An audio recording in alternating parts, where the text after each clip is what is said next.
Parquet Courts are a fantastic and prolific rock and roll band currently based in New York City. Since 2011, Parquet Courts have released a number of EPs and singles and 7 albums, including 2018's explosive and daring record, Wide Awake, which was produced by Danger Mouse. Wide Awake is out via Rough Trade Records and will bring Parquet Courts to cities around the world on an extensive tour. Primary lyricists, singers, and guitarists Andrew Savage and Austin Brown made time to discuss Parquet Courts and Wide Awake with me recently in a rather extensive and wide-ranging conversation over the communication platform known as Skype.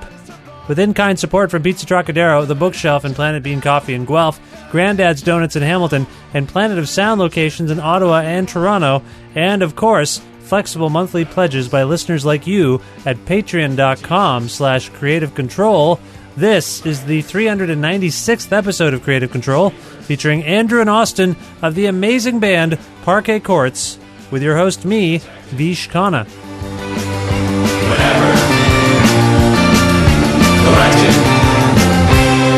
We are troubled by your soft curiosity, but delighted to be at everything you were taught. Are you put off by our foot loose fluidity? Have you had Caucasian feelings that you so distraught? Are you quite done now? Are you quite done now? Are you quite done now? Not at all. Hello, Andrew. How are you? Hey, Vish, doing good, man. Great. And where in the world are you? I'm at my studio in New York. That's nice. How's New York today? Beautiful. It's actually really lovely. It's a bit brisk, but it's nice and bright. Excellent. Yeah, we had a bit of an ice storm up here, and I'm calling you from Guelph, Ontario, Canada, and it was a sudden, unexpected ice storm. Did you get that? No. Oh, well, good for you. Good for you. Good for you then. we are suffering through this ice storm, but it's fine. And Austin, how are you? Hey, yeah, not bad. Not bad. And where are you? I'm at home right now in Brooklyn, New York City. All right, how close are you to Andrew? I can't see him or anything, but I feel like If I shouted out the window, you couldn't hear me. Yeah, you're far away from each other, but you're both in New York, but you're far away from each other. How far away is the studio from your home there, Austin? not too far. I don't know. I think if I was running, I could maybe get there in 20 minutes. Nice. Okay. So, Yeah. that's great. That's great. It's great to have you guys on the show. I'm a big fan, and I want to get into this amazing record, Wide Awake, in just a moment because I'm as always, your music has captured my attention, but the lyrics are fantastic as well, and I want to get into that. But for those who are unfamiliar with Parquet Courts, I thought we'd do a brief biographical overview and history of how you two in particular met. Austin, do you want to field this first of all? Do you recall meeting Andrew and how you two met? I don't know if I remember meeting, but I've told the story enough times to know how it happened. We met in college at the University of North Texas in Denton. And I think I responded to a flyer for a record listening club called Knights of the Round Turntable. It's a club that Andrew had started. And yeah, I showed up and listened to records together and talked about it. It was a weekly thing. But we also lived in the same dorm together and, you know, had some lunches and dinners together in the cafeteria. And, you know, and then we both lived there for about 4 years.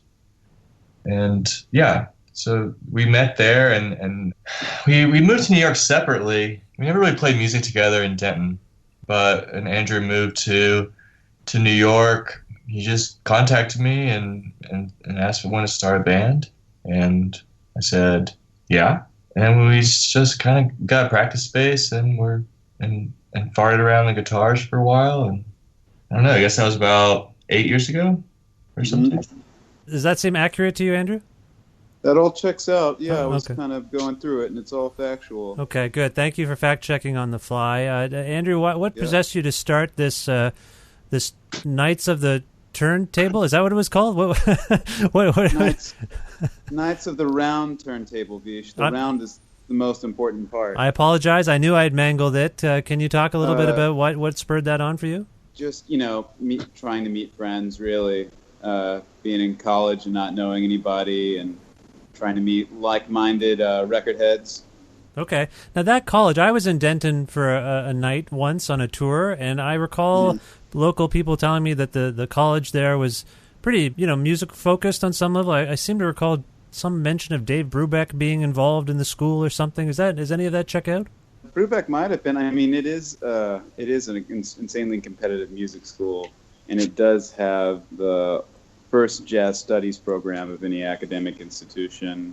A lot of people that come out of that program end up being session musicians or late night band people or people in someone's backing band. It's people come out really good musicians out of there. I know that Stan Getz was involved in the school at some point in time. In what faculty, I can't say for certain, but yeah, Brubeck might have been. It wouldn't surprise me. Okay, and what were you studying there specifically, Andrew? I actually started off as music performance, but I graduated with a painting degree. Oh, okay, fascinating. And you continue to do artwork for your band and other things. Is that right? Yep. Yeah. Okay. And Austin, what were you studying at school? I studied philosophy, drugs, and alcohol. Philosophy, drugs, and alcohol. Is that an actual course load that you can take in Denton? In a way, yeah. I guess so. I didn't make it all the way through. Did you create your own curriculum a little bit? Is that what you're saying? Yeah, exactly what I did. Yeah, you could say he was really studying after hours. A lot of homework, was it? Is that what It's we're... multidisciplinary study. Right. Okay. So, Austin, you mentioned that you didn't really start playing music together until you got to Brooklyn. Andrew, what started that notion of exploring, music together? Well, I mean, I had just moved to New York, and I needed a new band. Austin was one of my only friends, really, at that time. Was there a particular reason you moved to New York? Not really, just something new. There was no person, no people. You knew Austin was there. That's about it. Well, no, I mean, I did have a good amount of friends there, but friends that played music, that wanted to do a band.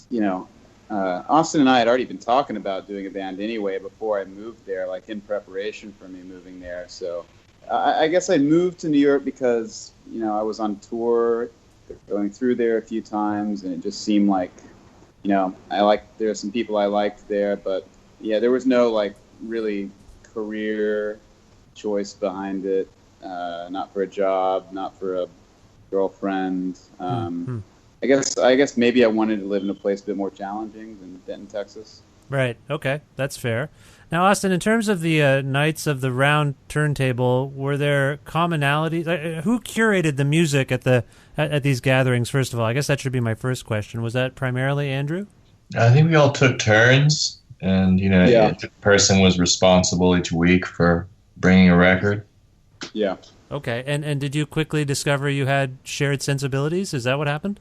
Yeah. I mean, the music wasn't, so it was pretty diverse. It was, all over the place. It was, hardcore, free jazz, pop music, hip hop. I mean, it really ran the gamut. So it was just any given week could be any different kind of music. So I guess, yeah, I found some commonalities there in that, we were just fans of music.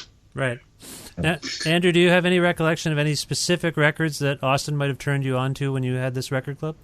It's pretty hazy. I mean, this is a long time ago. Right. It was a lot of very, very nerdy people trying to make friends. Really, a lot of us didn't share common music tastes, but it was just for many of us, and I would include myself in this, it was our biggest social event of the week, to be, in the company of other people in relative silence. I can't remember. I remember records that I heard there. I can't remember who brought them. I can't really remember the that I brought. It's been, well, at this point, we're talking 14 years ago.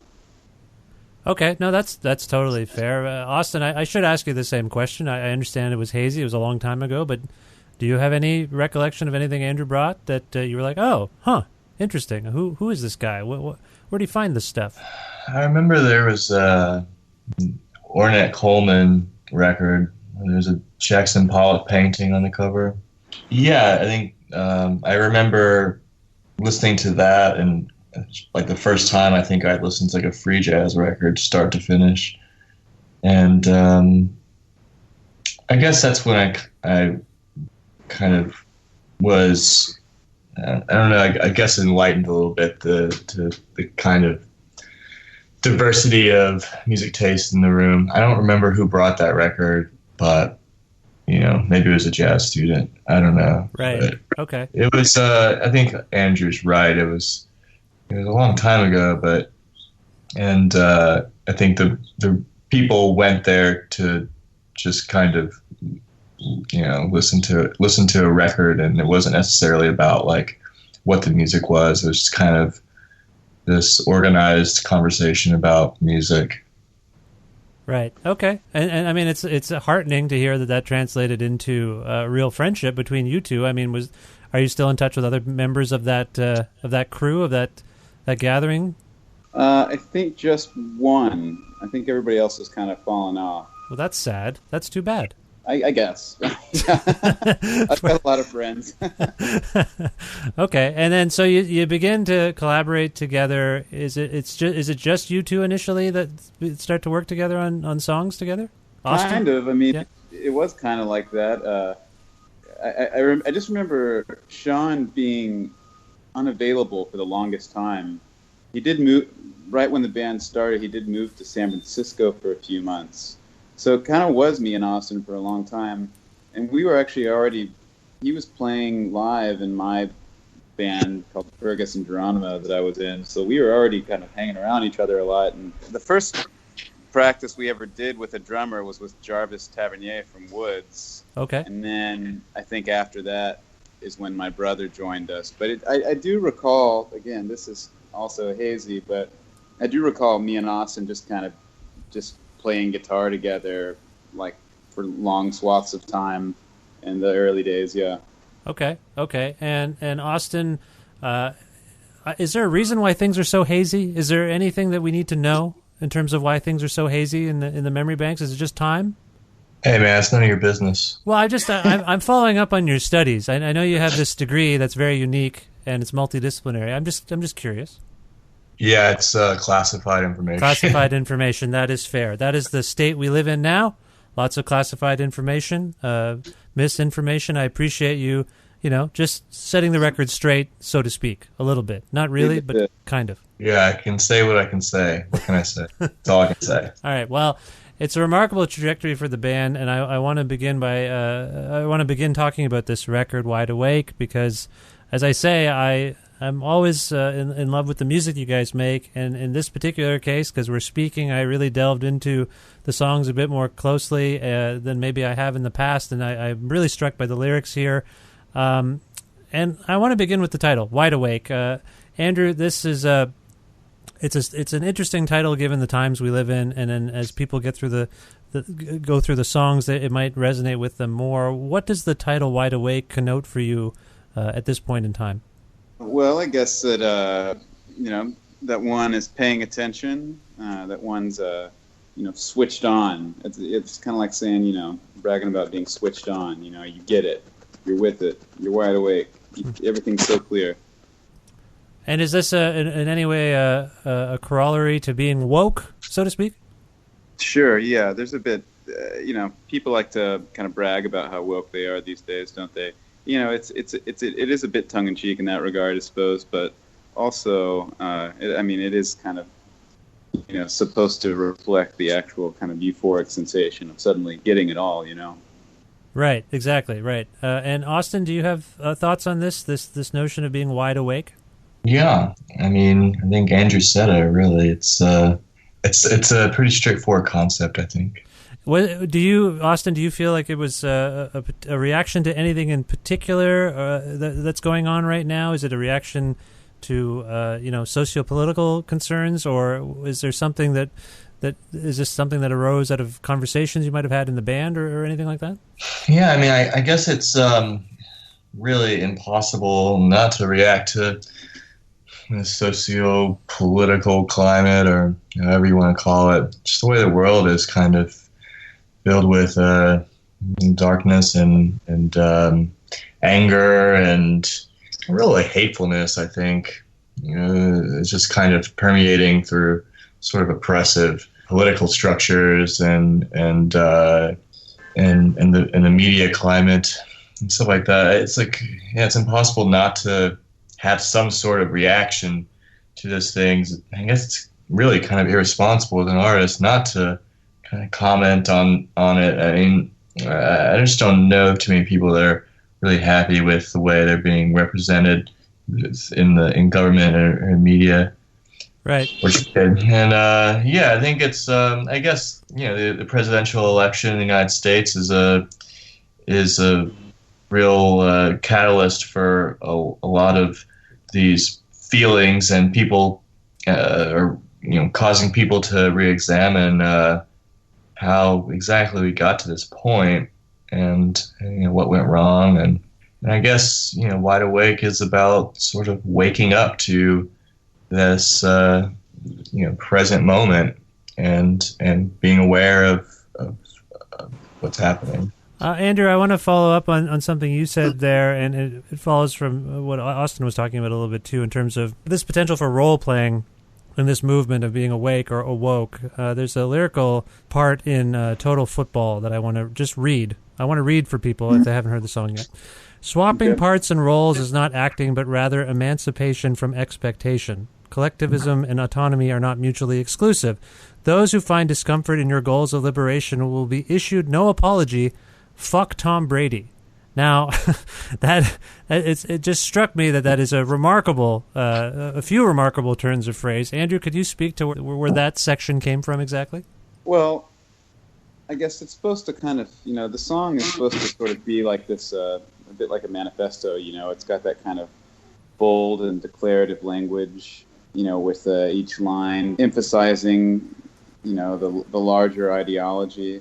The song Total Football comes from a sports theory, association football theory called Total Football, which is basically stating that any player on the field can do any position, do any role. So that kind of, to me, was a good starting point to write a song that was broadly about the duality of collectivity and individuality. And so those lines at the end that you read off, those are kind of made to be like a manifesto line, like a line in like a new ideology. So the song kind of has that sort of feel to it. It's largely about, I think, this craving that there is with young people right now to unite under something collectively, to have sort of broad ideology to be a part of, and I think also at the same time looking for a redefinition of autonomy, and not autonomy as it's been emphasized in American culture. Typically this sort of individuality has been at the core of American culture. But I think there's a more nuanced version that can exist with collectivity that I think people are looking for right now, and that's what the song is speaking to. So, can you elaborate upon what you think that nuanced version of autonomy within a collective consists of exactly, though? I mean, I know you're putting these ideas out in a song, and I know you're not. I mean, maybe that's enough, but I'm just curious since you bring it up. I think it is enough, really. I suppose I could, but not. I guess it's not my job to. I wrote the song, and I think the second half of the bargain is for the listener to interpret it and apply it to their lives. Okay, no, that's fair. I do want to ask about football. Maybe, I don't know, Austin, do you follow sports much, by the way? Yeah, these days I'm a big soccer fan, but I've been kind of going in and out of different different games. But yeah, really obsessed with soccer at the moment. Now, soccer, for those who don't know, is England's version of football. Yeah, something like that. Sure. Well, I mean, think they call soccer football there. yeah, they do. You know, and it's weird because they actually came up with the word soccer. It's what the game was called when it first started. So then why do they call it football? I mean, it is really a foot and a ball. There's no. I mean, football, as we know it, really should be called handball. But then I don't know what you'd call handball. Actually, no, that doesn't make sense because football, as we know it in America and Canada, it is a bit of a hand and a foot. It's both. yeah, it's an oblong ball. Right? That's right. And it's all ball, really. It should be all the body parts really are involved. But you like soccer, you're saying? Yeah. Okay. That's where we're getting to. I do think football has been in the news because of people like Colin Kaepernick. There's the protesting, the kneeling. Austin, do you have thoughts on that phenomenon as it might relate to these movements that Andrew was kind of discussing, this notion of a collective thing, but that's spurred on by individual concerns and how those two intertwine? Do you have any thoughts on that?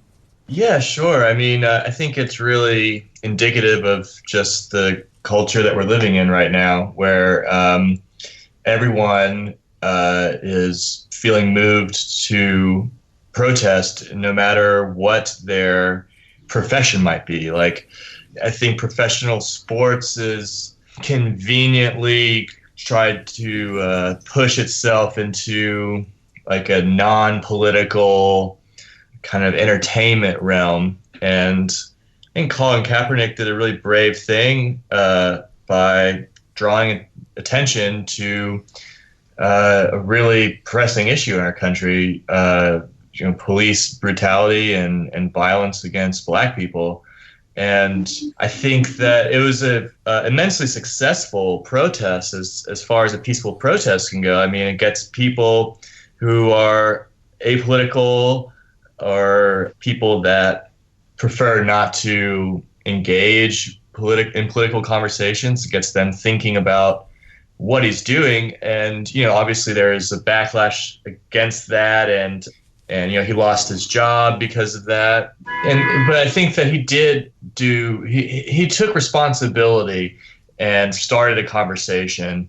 And I think that it's really important that people can feel inspired by that. Well, I have to say I was a little surprised to see football politicized the way it was. Like, it's gotten to the point where when the Patriots make it to the Super Bowl, people are rooting against them along political lines, because of Belichick and Brady, their past support for the President Donald Trump. And I mean, Andrew, I must ask, I kind of alluded to it. I know you don't want to elaborate too much on the lyrics, and that's fair, but why fuck Tom Brady at the end of Total Football? Well, I guess I should point out that the chief football that's being talked about in the song is soccer. That's right. Yeah, that's right. Does say fuck Tom Brady. That's nothing against Tom Brady as a person. I don't know him, but I guess it's about what Tom Brady represents. The quarterback, the individual lone wolf, hyper masculine male. That's. I think it's becoming harder and harder to find a sector of American society that you can truly be apolitical in. And so I guess right now, more than ever, like, football is being focused on because of the actions of Kaepernick, who would be the anti-Tom Brady, I think. And Tom Brady he's representative of the old guard. Yeah, no, that's fair. And I mean, I think this notion of individualism and how that relates to the collective comes up throughout the record. On the next song, Violence, there's this lyric that struck me: my name belongs to us all, so if they ask for yours, give them mine. My name is a threat.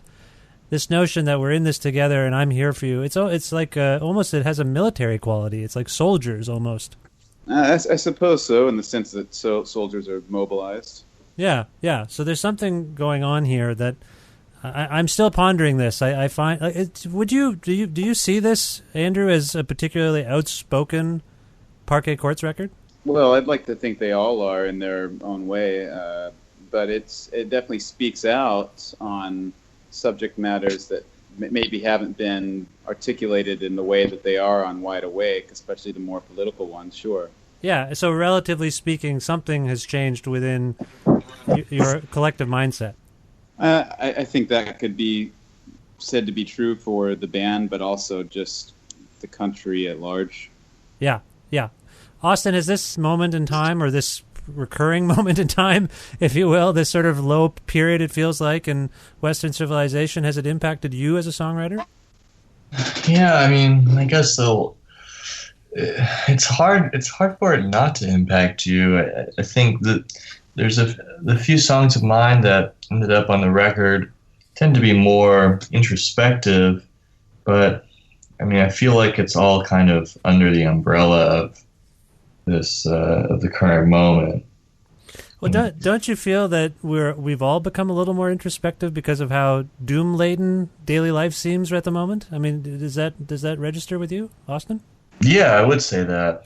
I mean, I think it's kind of ties in with the album title, Wide Awake. I think that this is presently a cultural awakening, and it's a moment where people can look around at each other and their society, but also themselves and how they impact the world and how they impact the people around them, and what they're doing now to change things or to keep the things, to preserve the things that they want to preserve, and what maybe they've done in the past that could have contributed to the things we have now, negative or positive. And I think that's all part of it. I think that's part of a cultural awakening. Is not only pointing the finger outside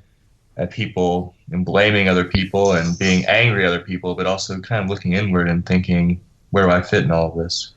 Well, one of the things I'm struck by on the record is this tension between mobilization and efficacy and futility. I mean, on the song Violence, there's this sort of matter-of-fact chorus, a cause and effect, a rejoice or regret, violence is daily life. On Before the Water Gets Too High, there's this passage, if the clock strikes midnight, then what becomes of our demonstrations? To which fate have these gatherings fell? It's like we're doing things, we're aware that we need to be doing things, but what is this really accomplishing? Andrew, are you sensitive to that tension? Is that futility, though? I don't think that's futility. The operative word being if that happens, and it's before the water gets too high. So there is, I guess, just within the title, there is a small gap for optimism in there. I don't really see either of those things as futility. Okay, that's fair. You see them more as a further mobilization, optimism, strength, actually, positions of strength. Well, I mean, to say that violence is daily life isn't saying that you're comfortable with it. It's not saying that you've given up on change, but I think it's being matter of fact. It's frank. Violence is daily life in America. A promise, a pact the world never kept. I mean, there's anger there. There's sort of a resolve to change something, I think. Mm-hmm. And that's what you're speaking to, this notion of, the optimism or the hope for change that is part of these movements. You that resonates with you. Of course, yeah. You have to have optimism. Yeah. So I'm not really interested in writing songs that are particularly pessimistic at the moment. I mean, that seems fair. I mean, do you have your down days as a human being, observing everything that's going on? Sure, but of course I do. But I did want to be more constructive when expressing anger on this record, because it is a sensitive moment, and I don't think any of the anger expressed on this record is non-constructive, except for maybe In and Out of Patience, but that is kind of a song about petty grievances. Any particular petty grievance? That seems just to be about the horde of people that surround us every day on some level. Just the grind of living. Is that right? Kind of, yeah. Yeah. Okay. Was there any particular moment that sparked this decision to... Or sorry, what I should say actually is, have you in the past succumbed to anger in your songwriting? Was this record a reaction to, and maybe an evolution in your ability to convey thoughts in your songs without resorting to anger strictly? Well, yes, I think after all, it is rock and roll. I mean, yeah, there's anger on every record, really. Yeah. And it takes different forms. The idea in Parquet Courts is to, make a record that's unlike any of the other records, and to keep moving forward. And that's, I think, done just as much sonically as it is conceptually. As a songwriter, I want to be able to be versatile and not, just have one trick, basically. So, I'm conscious of what I'm going to write about and how I want to do it. Yeah, that's fair. Austin, I want to ask about, speaking of sonics, the gang vocals in Parquet Courts always intrigue me because there's a very specific approach to them. And maybe it's something you don't think about too much, but it occurred to me on this record that gang vocals are always something that are a bit of a hallmark for your band. Do you have any insight as to your approach to yelling certain things together? You mean like technically how it's done? Or? Well, technically, and just as an approach, as an emphatic aspect of a song, because it's always kind of fun. In this case, the things you're yelling together or saying together aren't always, light and fun, but there's something about a gang vocal that there's a triumphant aspect to it, even when you're singing about something dark. So I was just curious about, not necessarily technically, but maybe even just as a decision. Yeah, I think this record, it's really emphasizes the mood and the feeling of a lot of the songs, especially the more socially conscious or angry songs. Or I think it's about like being collective and kind of joining in, literally a chorus of emphasis. And I think that, I don't know, I guess the goal of a lot of songs sort of sound like what the song is about, sound like what we're about presently. And I think that the idea of a group of people collaborating around a singular idea or movement is a large part of the theme in Wide Awake, and the gang vocals really emphasize that. Yeah, Andrew, do you have any further thoughts on that, on these gang vocals? That's basically it. Our voices unified together. Yeah. So there's a humanistic aspect to the record, obviously, but I also feel that there's an exploration about sort of our robotic world a little bit. When I think of a song like Normalization, which wonders, do I pass the Turing test? I mean, Austin, you have a song here called Back to Earth. There's kind of this alien notion going on, I think, throughout this record, too, because we are these cyborgs now, I think. Is that something you were interested in exploring, Andrew? Not really. No, I wasn't really thinking of that, but that doesn't mean, that it's incorrect. Normalization is, for me, kind of chiefly about deciding what you consider an acceptable level of normalcy in your reality, and what degree of outrageous change can you take. But in a reality that's sort of viewed through telephones and computers, are you conscious of that yourself as a person? Like, oh my God, like everything I do as a human interaction is mediated by machines, or a lot of what I do. Even now, as we're speaking, we are mediated. We're having a human conversation, but we are often mediated by technology. Does that concern you? Does that interest you in any way? Yeah, it does concern me. It's kind of the reason why I live my life a certain way. I mean, I do have technology products, but I don't really do the social media thing. I don't have a smartphone. So yeah, I mean, it's on my mind. I think that there's the pros and cons to it, but mostly I'm just kind of scared of it. Yeah, I think it's played a role in the kind of mobilization that you're writing about, don't you think? I bet so. I mean, it seems like a lot of ideas are spread that way now. Yeah. And Austin, my understanding is you're kind of the resident hip-hop expert in the group. Is that right? Yeah, sure. I mean, we all like hip-hop. I guess I've been known mostly for kind of my evangelism of Houston rap music, which I've been kind of at for a while. What about someone like Kool Keith? I was listening to Back to Earth and I thought of Kool Keith for some reason. Huh? Yeah. Like That's I can hear that. Yeah. Dr. Octagon, Black Elvis kind of stuff. Yeah, I kind of was hearing like Dr. Dre a little bit. There's a Dr. Dre part, I think, in Violence. That's what I thought. There's like a breakdown. Sure. Yeah. There's that too. Yeah. Yeah.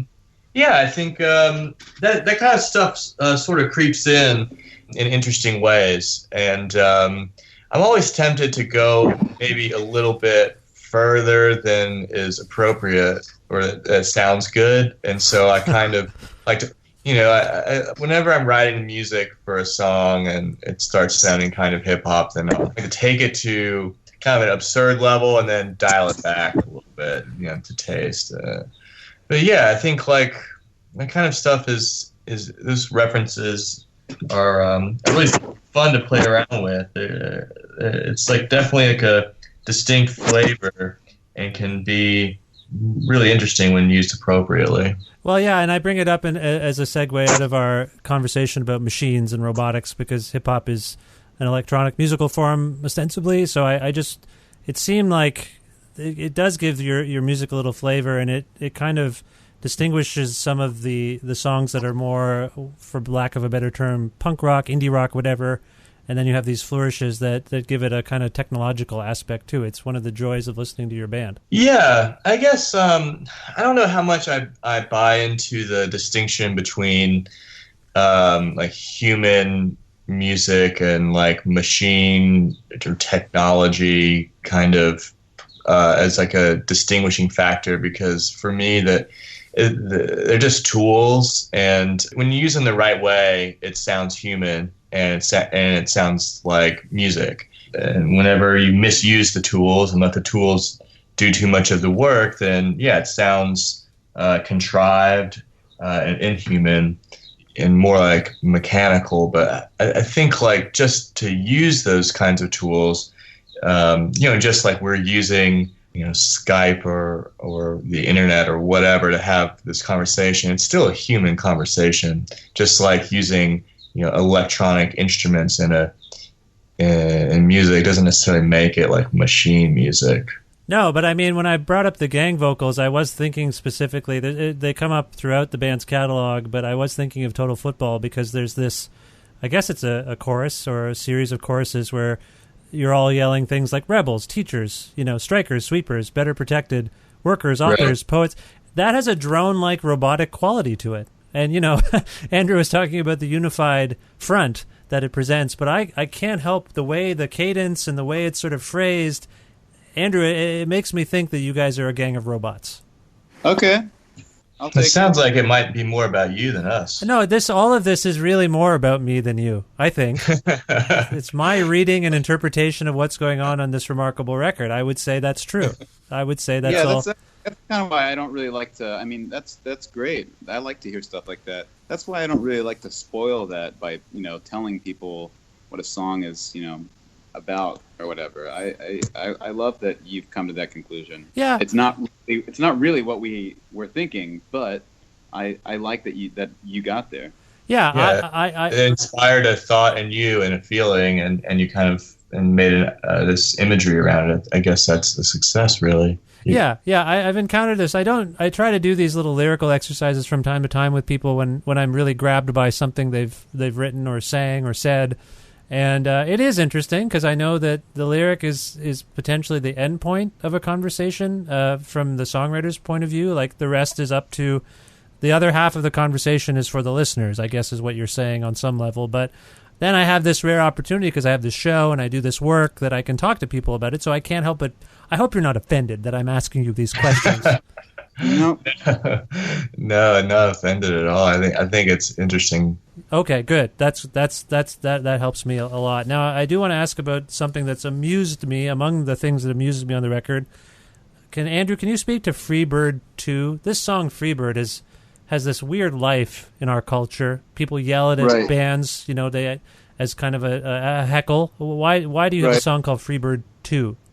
It's just we get that heckle. And I think someone said when we were listening back to what was then a nameless song. Someone's like, "It sounds like Freebird Part 2." You know? Was that meant to be an insult? No, I mean it does have that vibe. I mean, I guess it depends on how you feel about Leonard Skinner. Like, I mean, you know, and I guess, you know, Freebird is a bit like, you know, Stairway to Heaven. You know, it's so ubiquitous that it's become annoying. But when you put it on its own, it's not a bad song. Are you guys particular fans of the country rock? Because there's a couple of instances on this record. The song Mardi Gras Beads reminds me of a Canadian band called the Sadies, actually. I don't know if you know them. I mean, I like country and I like rock, so. Austin? I'm not really familiar with the Sadies, but are you familiar with Lynyrd Skynyrd? Yeah, I am. Not like a huge Skynyrd fan, really, but yeah, I guess Mardi Gras Beats. You know, I never thought of it as having a sounding like country western at all, but I did use a lot of country, like Nashville style production techniques on that song, so it has kind of that like shine over top of it a little bit. So I can kind of see where you're coming from there. It's also a bit meta. It feels to be like a song about songs or songwriting even. Yeah, you know, it's interesting you picked up on that. I guess like really it's a song about me kind of, and really the song is about committing to the idea of myself, or committing to yourself for better or for worse. You know, just kind of understanding your successes and your downfalls, and it is meta in the way that it references a lot of songs that I've written for Parquet Courts in the lyrics, and also there's a lot of musical sort of lingo mixed in there, and you know, because I am a musician after all. Yeah, it makes sense. You write what you know.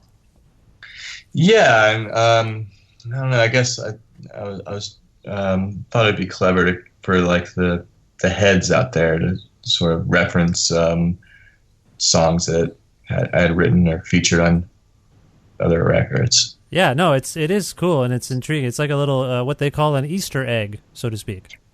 Exactly. There's some Easter eggs in there. Well, unless people think that this is some down and you know mopey record, the title track "Wide Awake" is like a party song. There's a party aspect to this record. Is that fair to say, Andrew? You could put it on at a party, sure. Are you saying I could specifically do that? You're giving me permission? Well, one could. Okay. Anyone could put this on at a party and it would work. I think so. I mean, especially Wide Awake. Wide Awake is great. Where did that? It's got kind of, for those who haven't heard it yet, and I don't know if you're fans necessarily, but it has like a Talking Headsy vibe. Maybe, is that fair? Sure. Yeah. The Talking Heads had their moments of funkiness, didn't they? Yeah, they did, and it reminds me of that a little bit in its sort of rallying spirit as well, if that's fair to say. Austin, do you have anything to say about Wide Awake? Yeah, great tune, man. Tune, as they say. You know what that's what they say now when there's like people like a song, like tune. That's like, right. One word, definitive, declarative, tune. Wide Awake, tune. Well, listen, I appreciate you both engaging in this conversation and your attempt to search for reason in the chaos dimension of our time. That means a lot, and the record's fantastic. I know you guys tend to make these records, and then shortly thereafter there seem to be other releases. Are there plans afoot for other Parquet Court stuff? And within that, I know I've been all over the place a little bit here, but if you have anything further you want to add about Wide Awake that we haven't covered, please feel free to say that. But because I don't know if the potential extracurricular material might be related in tone or content to what we're talking about here. So after that convoluted question, let's begin to unpack what I've said. Andrew, is there more material forthcoming by Parquet Courts that we can expect? And within that, is it related to anything that's occurred on Wide Awake? I'm going to have to plead the fifth on that, Bish. I don't understand why you can't tell me things. Austin, you too?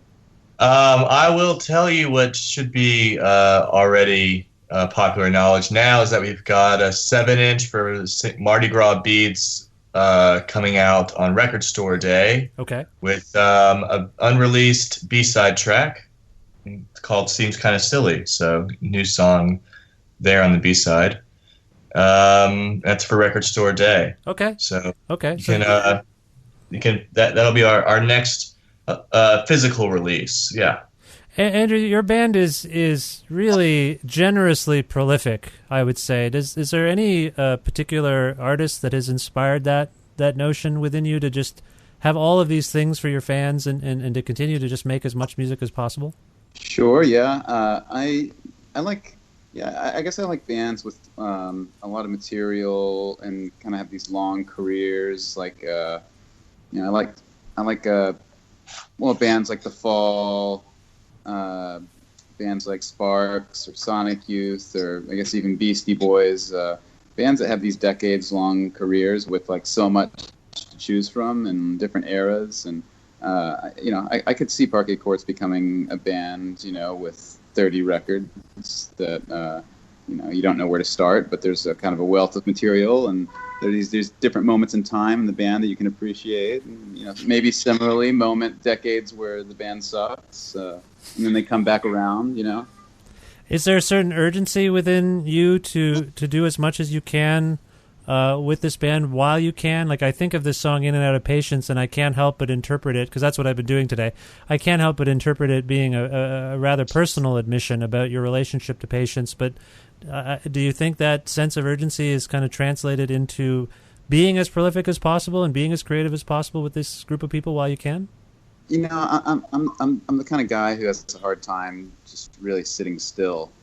At the moment, working on packaging for a few different upcoming like auxiliary releases on Parquet Courts, and then working on a Total Football zine, and music and visual art as well. I just am someone who likes to keep going on things, and then as a band, we tend to write at the pace of our own inspiration and not for any cycle around a record. So songs come when they do.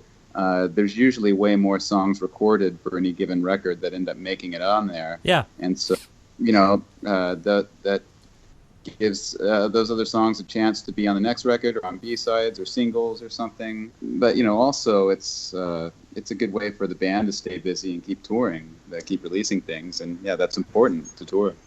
Austin, is there any part of you that wishes Andrew would just sort of slow down a little bit? Just calm down a little? Hey, man, it's not even worth thinking about. Can't stop this guy. Okay, well, it's amazing. It's an amazing body of work already, and like I say, this record's fantastic. Where can people learn more about Parquet Courts? It's a little bit mysterious, I find, the band, a little bit mysterious, even though I mentioned the spirit of generosity, still mystery. Where should we send people to learn more about the band and the new record? Austin? Good. Andrew? Sorry. I was going to say go to roughtraderecords.com. I'm sure there's some sort of section on the website that tells people everything to do. Okay, roughtraderecords.com for more information about Wide Awake. And your tour dates are coming to Canada, right? Yes, we are. That's exciting. And I don't remember all the dates off, but that'll be at roughtraderecords.com too, right? I bet it's there. I'm sure it's there. I'm sure it's there. I know you're not on the internet much, Andrew, but I think it's probably there. We should get our own website. If it wasn't there, I would just call them up and make sure they put those Canadian dates. I could make it happen. Okay, well, Rough Trade. I got that kind of cloud over there. Is there one song that we can play for people to go out on here from this record? Who should pick? Who wants to pick? Why don't you decide amongst yourselves who's going to pick, and maybe we can come to some consensus. Right. With a song to send this interview out on? That's maybe what the last song on the record. Tenderness, I believe, is the song you're referring to? No, is it?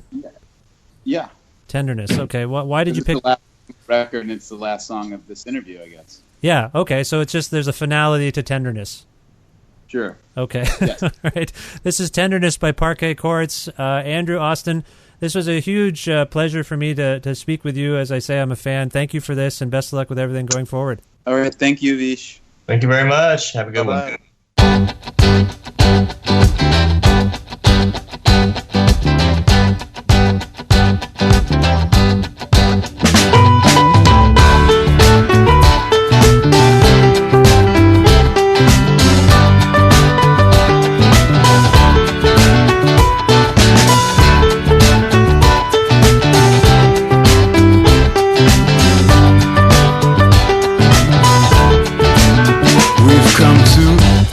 picture clocks, old stubborn hands. We are the answer to why they never had a chance. It was not so long ago that the world was mostly slow. The age of iron, steam and speed turned a stroll to a stampede. But we've come to increase time in between ticks. And there's romance in the slow dances, 'cause they're fertile and hush, futile and haze. These are your nerves, this is how they taste. Well, I can't count how many times I've been outdone by nihilism. Join the mods that splits an open heart into a schism. I cower at the thought of other people's expectations, and yet still hand over mine to them.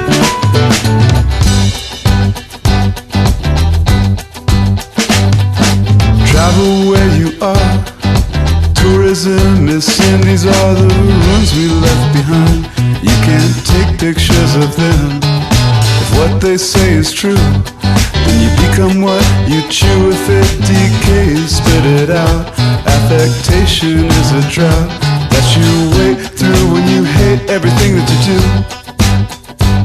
You wanna live outside the group, then fine, but it's there like a flower blooming in your ears.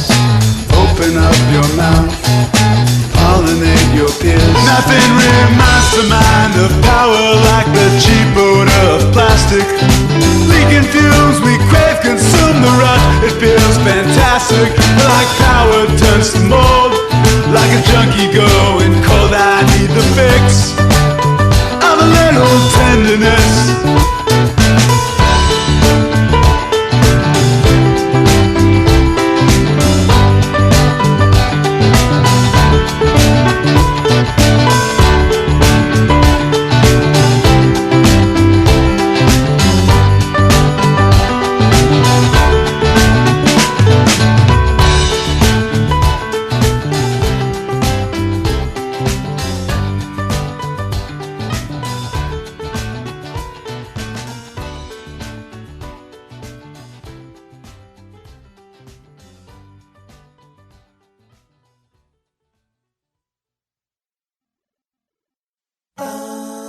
Hey, special thanks again to Andrew and Austin of Parquet Courts for being on this, the 396th episode of Creative Control, which is part of the Entertainment One podcast network and is available on all iOS and Android platforms and also on things like Spotify and YouTube and Audio Boom as well. If you can't find an episode of the show that you're looking for, or if you want to learn more about me and sign up for my regularly scheduled newsletter, please visit my website, vishkhanna.com. That's VISHKHANNA.com. You can like Creative Control on Facebook, follow us on Twitter at VishCreative, or follow me at Vishkhanna. You can also listen to a radio show version of Creative Control on Wednesdays at noon Eastern Standard Time, around the world at CFRU.ca, or on an actual radio at 93.3 FM if you're in or near Guelph. Also, thanks again to all of you who have been going to patreon.com/Creative Control and making flexible monthly donations to keep the podcast going. It is very much appreciated, and I really can't thank you enough. Just had a pledge from a fellow in Boston, Massachusetts. Thank you, fellow in Boston, Massachusetts, for making this pledge. I don't want to, spoil anything. I don't want to out you by name, but I thank you very much for your pledge, and thanks to everyone else. Again, if you haven't done so already, patreon.com/Creative Control. Consider pledging to the show to keep it running. I'd like to take a second to thank all the people who support the show with in-kind sponsorships and other kinds of support. Thanks to the Entertainment One crew and the CFRU crew for their support of the show. Thanks to my pal Jim Guthrie. He lets me use the instrumental version of his song The Rest Is Yet to Come to end the show each week. I'd like to thank you, of course, for listening to the show and telling people about the show and hopefully giving it nice ratings and reviews and all that stuff. That means a lot.